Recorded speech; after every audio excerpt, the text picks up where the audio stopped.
नमस्कार, आप देख रहे हैं लाइव टीवी एक्सप्रेस और मैं हूं आपके साथ ज्योतिका। आइए रुक करते हैं खबर की ओर। सिद्धार्थनगर जिले के डुमरियागंज सब स्टेशन में पहुंचे बिजली विभाग के प्रबंध निदेशक शंभू कुमार ने निरीक्षण किया। इस दौरान विद्युत राजस्व वसूली में कोई सुधार न होने और ठोस प्रयास नजर न आने तथा खराब प्रगति को लेकर नाराजगी जताते हुए अधिकारियों की जमकर क्लास लगाई। मौके पर अधीक्षण अभियंता, अधिशासी अभियंता, उपखंड अधिकारी सहित विद्युत विभाग के समस्त अधिकारी मौजूद रहे। उन्होंने सब डिवीजन की प्रगति और कामकाज के तरीकों के बारे में जानकारी ली। साथ ही अधिकारियों को निर्देशित किया कि बिजली सप्लाई को बेहतर बनाने के लिए आवश्यक कदम उठाए जाएं। उन्होंने अधिकारियों को निर्देशित किया कि राजस्व वसूली में लापरवाही न बरती जाए। नगर पंचायत डुमरियागंज सहित ग्रामीण क्षेत्रों में जर्जर तार और पोलों को जल्द बदलवाने की बात कही। मीडिया से बात करते हुए उन्होंने कहा कि गर्मी और बरसात में फॉल्ट की समस्या बढ़ जाती है, उसे सही करने की कोशिश की जा रही है जिससे उपभोक्ताओं को सही बिजली मिल सके। अधिकारियों को निर्देशित किया गया कि बिजली बिलिंग हर महीने कराई जाए जिससे राजस्व वसूली आसानी से हो सके, जिसको लेकर समीक्षा भी की गई है। राजस्व वसूली बहुत कम हो रही है। पूरे डिवीजन का 11 करोड़ का लक्ष्य जहां केवल 3 करोड़ ही वसूल पा रहे हैं, जो बहुत ही कम है। अभी कुछ जगहों पर बिजली की लाइन जर्जर हालत में है। इसके लिए सरकार ने RDSS स्कीम चलाई है। इसमें सर्वे कर लिया है। एजेंसी फिक्स हो चुकी है जो इस काम को करेगी, जिस पर काम भी शुरू हो चुका है। हमारा प्रयास है कि सर्वे में जहां भी जर्जर तार और पोल पाए गए हैं उसे जल्द से जल्द बदला जाए।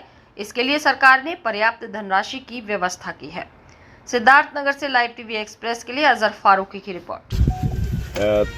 बरसात का समय है और गर्मी भी काफ़ी इस बार पड़ी थी, तो बरसात और गर्मी के समय जो हमारी सप्लाई की व्यवस्था रहती है उसमें फॉल्ट की संख्या बढ़ जाती है और उसको हम कोशिश करते हैं कि जल्दी से जल्दी वो अटेंड हो और हमारे उपभोक्ताओं को बिजली संबंधी समस्या ज़्यादा ना झेलना पड़े।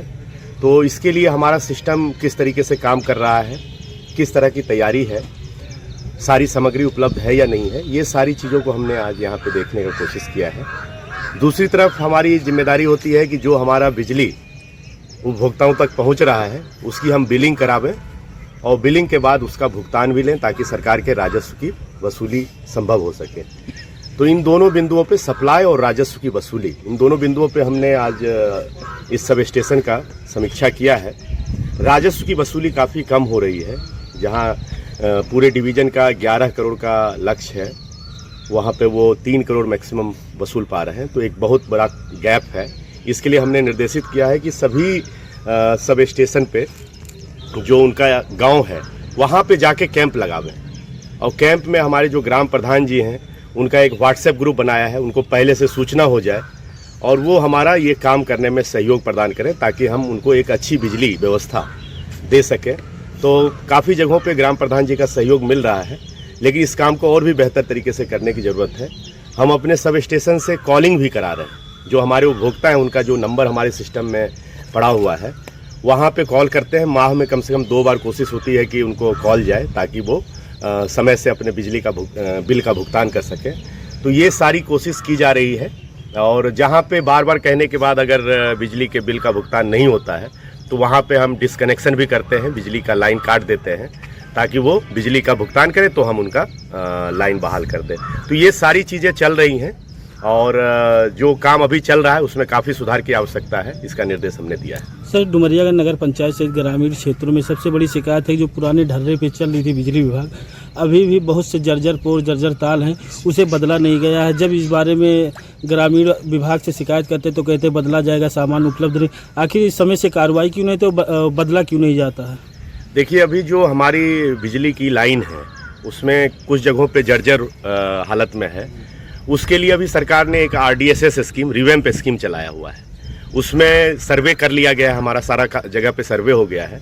जहाँ जहाँ जर्जर लाइन है, 11 kV की लाइन है या 33 kV की लाइन है या LT लाइन है, इन सारे लाइनों का सर्वे हो गया है। हमारी एजेंसी भी फिक्स हो गई है जो इस काम को करेगी और उस पर काम भी शुरू हो गया है। हम लोग कोशिश करेंगे कि उस पर तेज़ी से काम हो और जो जर्जर तार जहाँ जहाँ सर्वे में पाए गए हैं उन सबको बदल दिया जाए। उसके लिए सरकार ने पर्याप्त धनराशि की व्यवस्था की है और उस योजना को जल्दी से हम लोग इम्प्लीमेंट करा के ये जो समस्या आपने बताया है उसका निदान हो जाएगा। लोकल फॉल्ट जो है सही करने में विभाग को जो है 5 से 7 दिन लग जा रहा है। अभी यही एक महोदय हल्लोर से आए हुए थे, वो जो है 1 हफ्ते से घूम रहे हैं, कह रहे हैं कि जो है 3 नंबर फीडर से जो है सप्लाई पूरी बाधित है हल्लोर की, और वो जो है कल भी एप्लीकेशन दे के गए थे, मतलब 1 हफ्ते से दौड़ रहे हैं। तो ये सिस्टम जो है कैसे? देखिए, हम लोग जो भी फॉल्ट आता है उसको एक कंट्रोल रूम, डिस्ट्रिक्ट में हमारा कंट्रोल रूम है, डिस्कॉम में भी कंट्रोल रूम है, एक 1912 की हेल्पलाइन हमारी चलती है, उस पर कोई भी उपभोक्ता अपना शिकायत दर्ज करा सकता है और एक निर्धारित समय सीमा के अंतर्गत उन सारे दर्ज शिकायतों का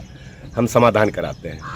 तो ये जो समस्या आप बता रहे हैं हम अपने कंट्रोल रूम में और 1912 में चेक कराएंगे और अगर विलम्ब हो रहा है तो उस व्यवस्था में तत्काल सुधार कराया जाएगा। कोशिश यही रहती है कि जो फॉल्ट आए कम से कम समय में हो। कभी कभी बरसात होती है, बारिश के दौरान बिजली के फॉल्ट को ठीक करना संभव नहीं हो सकता है, तो उसके कारण अगर विलम्ब होता है तो उसमें भी हम कोशिश करेंगे कि कम से कम समय में फॉल्ट दूर हो और उपभोक्ताओं को कम से कम समस्या का सामना करना पड़े। सर, नगर पंचायत से ग्रामीण क्षेत्रों में ट्रांसफार्मर बहुत जगह हैं जो खुले में लगे हुए हैं, जहां जानवर या गाय कोई भी चीज़ जाता है, बरसात के दिनों में करंट उतर जाता है, मर जाती हैं, उसकी कोई व्यवस्था नहीं की गई। सर, खुले में भी लगा हुआ शॉर्ट सर्किट होता है। हाँ, इसके लिए जो है हम लोग कोशिश करेंगे कि सब जगह सुरक्षित व्यवस्था हो जाए और किसी तरह की कोई जान माल की हानि ना हो।